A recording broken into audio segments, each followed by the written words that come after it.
This past November, Shane Aguirre was elected with 76% of the vote to represent District 17 in the Mississippi House of Representatives. He was also selected as one of the 15 in 15 races to watch by the Republican State Leadership Committee, highlighting Republican rising stars and exceptional candidates in state-level races during the 2015 elections. Shane is a native of Tupelo and a graduate of Tupelo High School. He received his bachelor's degree from Mississippi State University and his Master of Business Administration from the University of Mississippi.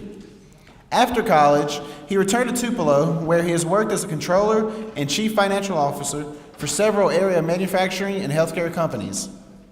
Community involvement has always been important to Shane, and he has fulfilled this commitment by serving 2 years as the director of the American Legion Boys State, 2 years as secretary and treasurer of the Tupelo Kiwanis Club, a board member of the Lee County, Mississippi State University Alumni Association, and a volunteer at Helping Hands Food Pantry. Shane was also selected by the Mississippi Business Journal as one of its top 40 under 40 business leaders and is a graduate of the Community Development Foundation's Community Leadership Institute. As a longtime member of First United Methodist Church, he has served his church on several boards and committees. Please give a big Boys State welcome to Shane Aguirre.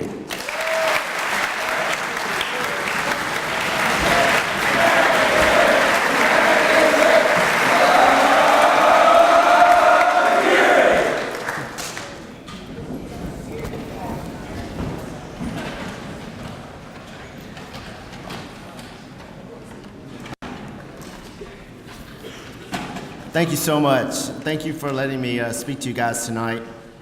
This is kind of a tough spot to be in, right after sports and right before dinner, but I hope I don't put you all to sleep. It's crazy where life can take you, and when I was sitting where you were, I never thought I would be up here speaking to Boys State, and I surely never thought that I would have a city named after me. But the path that has brought me to this point all started right here at Boys State. And I didn't even want to come, but my parents made me. How many of you can relate to that?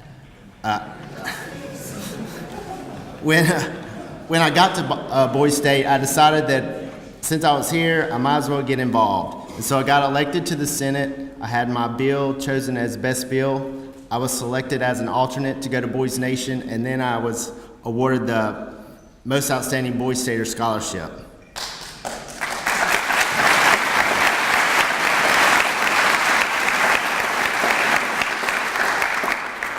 But what Boys State did for me that week was ignite a passion for politics. I went back to Tupelo High School and ran for a class officer. At Mississippi State, I ran for SA Senate twice. And after college, I helped with several local campaigns before finally deciding to run for the House this past year. But I want to talk to you tonight about a few of the things that I've learned throughout my path that has helped me to become successful. I would have never gotten to this point if my parents hadn't pushed me, but they pushed me my entire life. I was born with cerebral palsy, but they were not going to let me just sit around. They searched out for the best specialist in the South, and I have had numerous surgeries, thousands of hours of therapy to get to this point, but it instilled a sense of determination in me to want to improve and to keep improving. So we always would set goals, starting small, and then once that goal was accomplished, we would move the bar higher and higher and higher. There were setbacks and things that I couldn't do, but I had the determination to push on. I would get upset at times when my brother or sister could do things that I couldn't do, but my mom would always remind me that life is not fair, but I had been dealt a certain hand of cards, and it was my job to overcome that. So think about that whenever you are faced with defeat or adversity. Do you have the determination and drive to overcome and achieve your goals? Romans 5:3-5 says, "We rejoice in our sufferings, knowing that suffering produces endurance, and endurance produces character, and character produces hope, and hope does not put us to shame."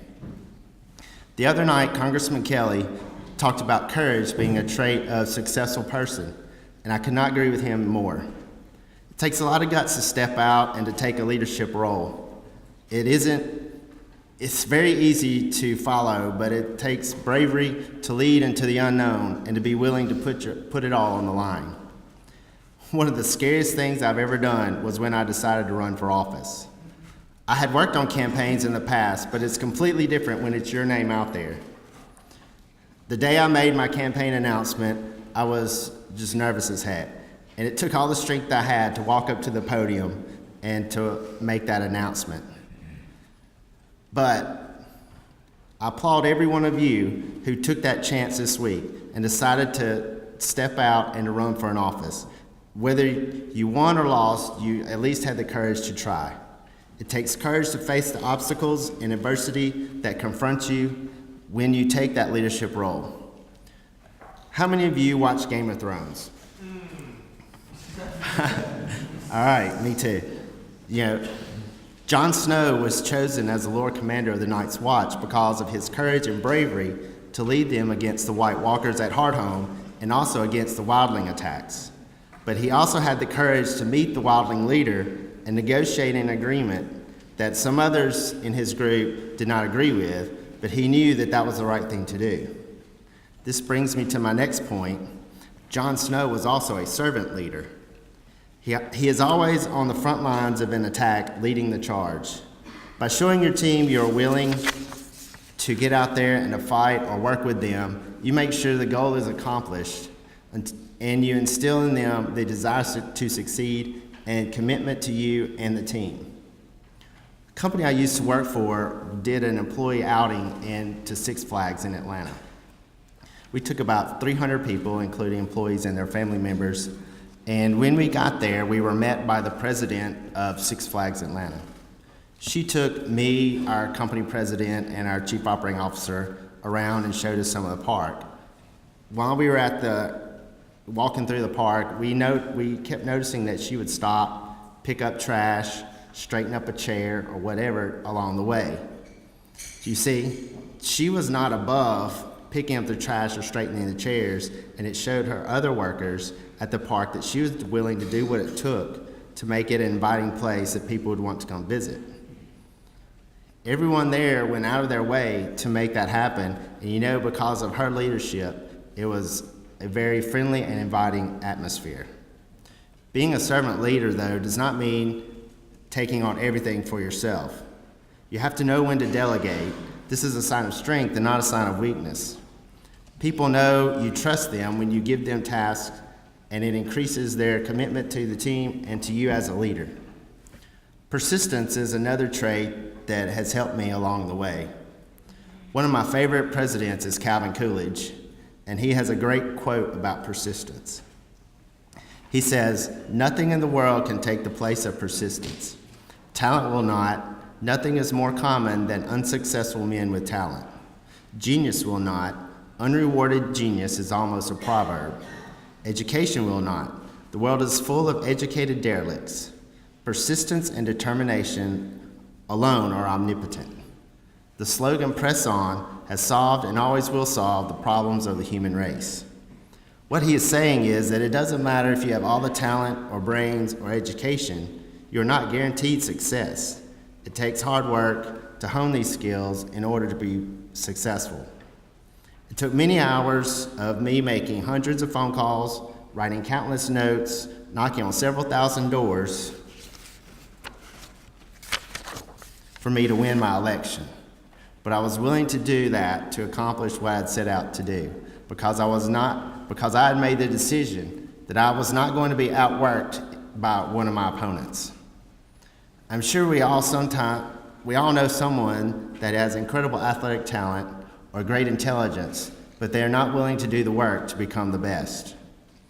America is the greatest country on earth, and we have accomplished what no other society in history has ever done, and that is because we are all willing to put forth the effort to study and to get that education, or to work hard to hone a skill and then apply them to a marketable occupation.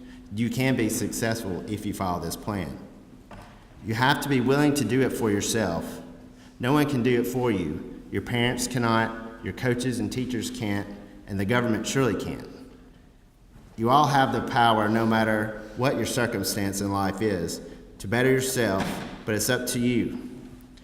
Look, guys, if I can do it, so can you. You've all been given an opportunity to attend Boise State this week, so when you leave here on Saturday, go make yourself and the world a better place. Thank you very much.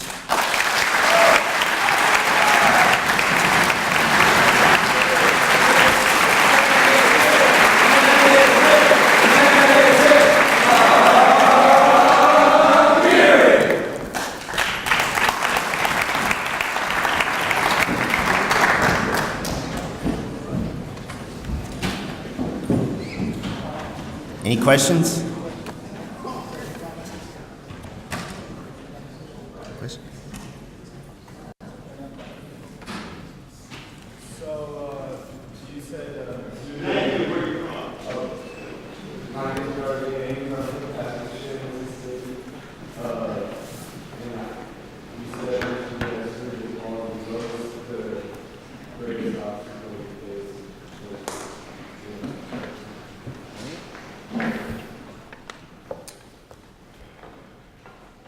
Probably the learning to walk process. I don't think my first steps were until I was 5 or 6, so that took a while and several surgeries to make that happen. Thank you.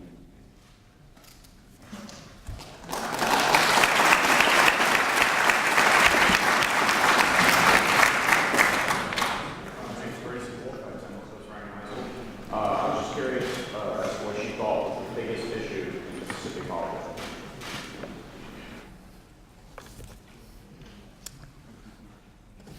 I think what we need to focus on as a state is how can we bring more jobs and more industry to Mississippi. We have a workforce that wants to work. We have one of the highest unemployment rates in the country, but we need more and better jobs for those people. So I believe that putting a focus on economic development and anything that we can do to further that is what is very important.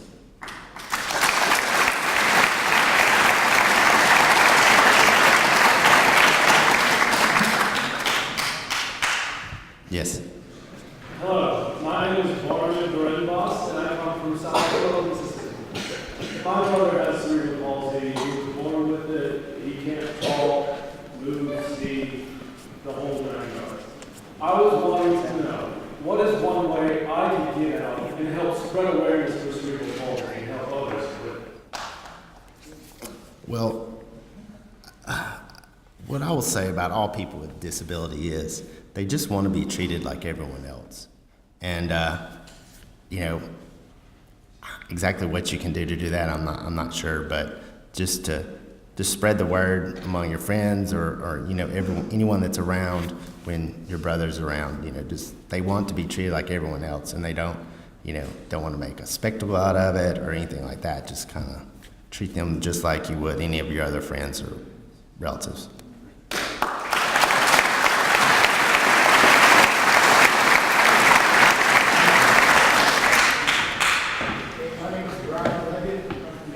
Mississippi, and I just want to know what motivates you on a daily basis to go out and campaign and accomplish what you have. Because I wanted to win.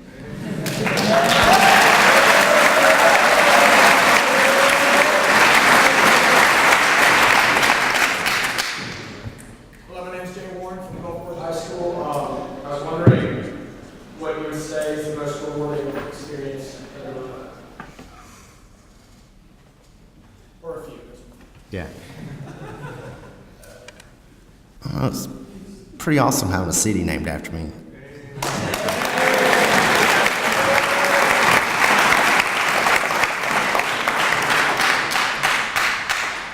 But I will also say completing my college education, finishing up at State, and then going ahead and getting my master's at Ole Miss. I was pretty determined to make that happen. And what even made it more determined was I had a professor tell me that I shouldn't think about going to graduate school, that it would be too much for me. So that made me even more determined and even more rewarding when I got that degree.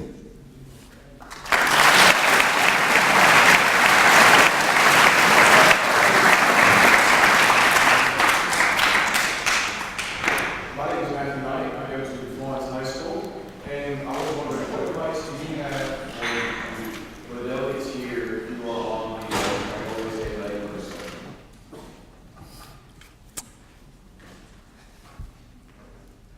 read the bills, get to understand what the author is trying to accomplish.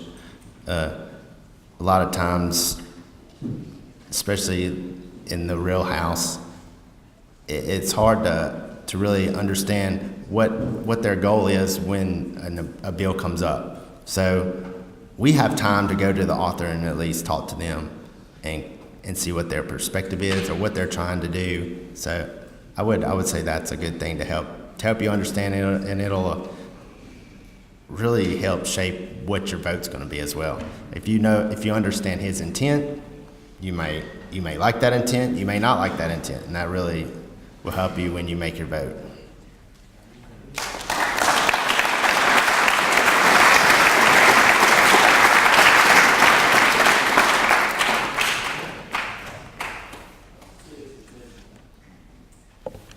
Any more questions? You? My name is Joshua. Do you have any role models or? Role models? Okay, thank you. My granddad is what I would say was probably one of my biggest role models. He came to Tupelo. My dad's family was from Kansas. They came to Tupelo on vacation. They were passing through, and he saw that Tupelo had a need, and he decided to fill it. And they owned several fine dining restaurants, and Tupelo didn't have one, so they moved to Tupelo, opened, I think we had 3 restaurants. He built a successful business all on his own and worked very, very hard and taught me and the rest of my cousins a lot about the business and also about hard work. So I really would say he is one of my personal role models.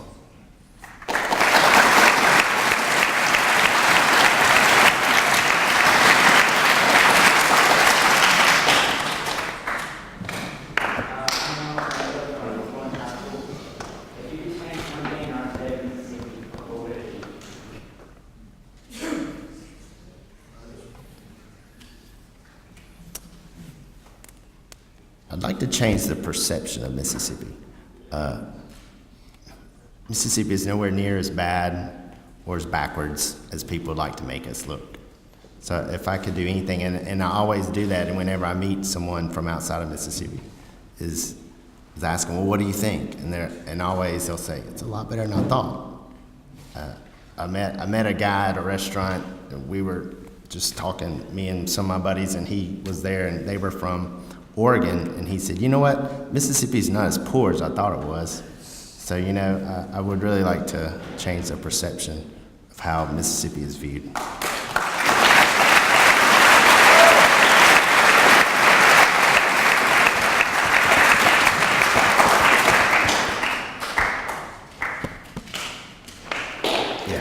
Hey, my name is Jerry Ross. I'm from St. Patrick High School in Bozeman, Mississippi. You mentioned Game of Thrones, and I was just curious, who do you think the 2 strongest leaders are on that show and why?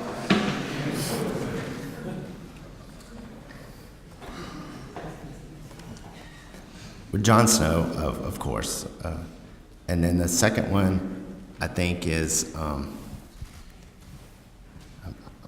probably not going to get her name right, but Daenerys, the dragon girl.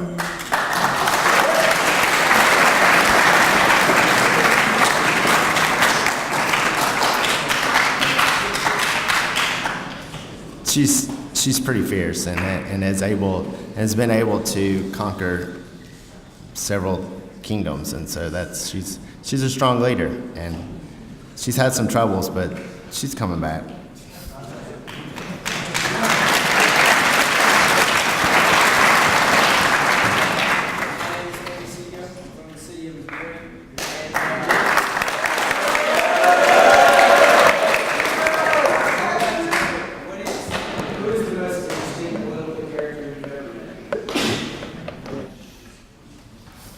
Met in person would probably be Haley Barbour.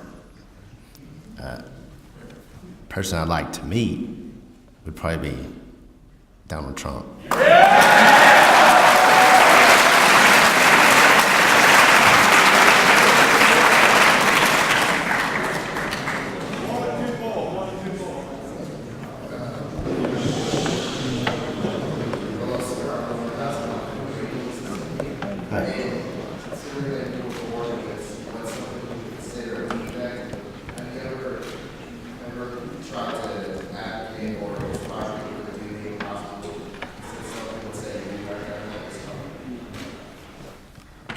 good question. I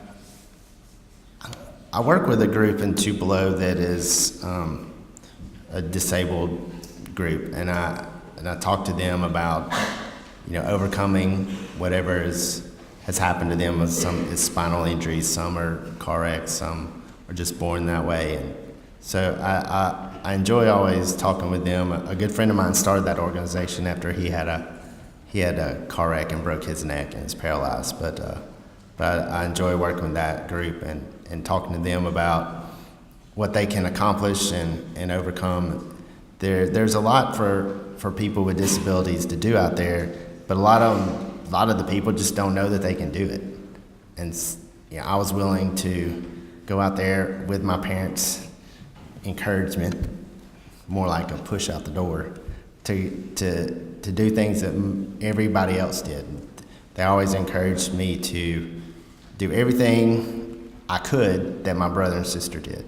So that has always pushed me, that I always wanted to do what everyone else did. So and I try to tell others that too.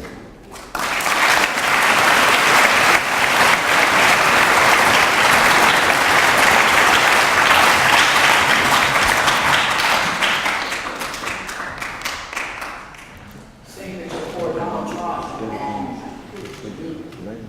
what is your view on the wall, and do you believe that his attempt to build the wall is realistic?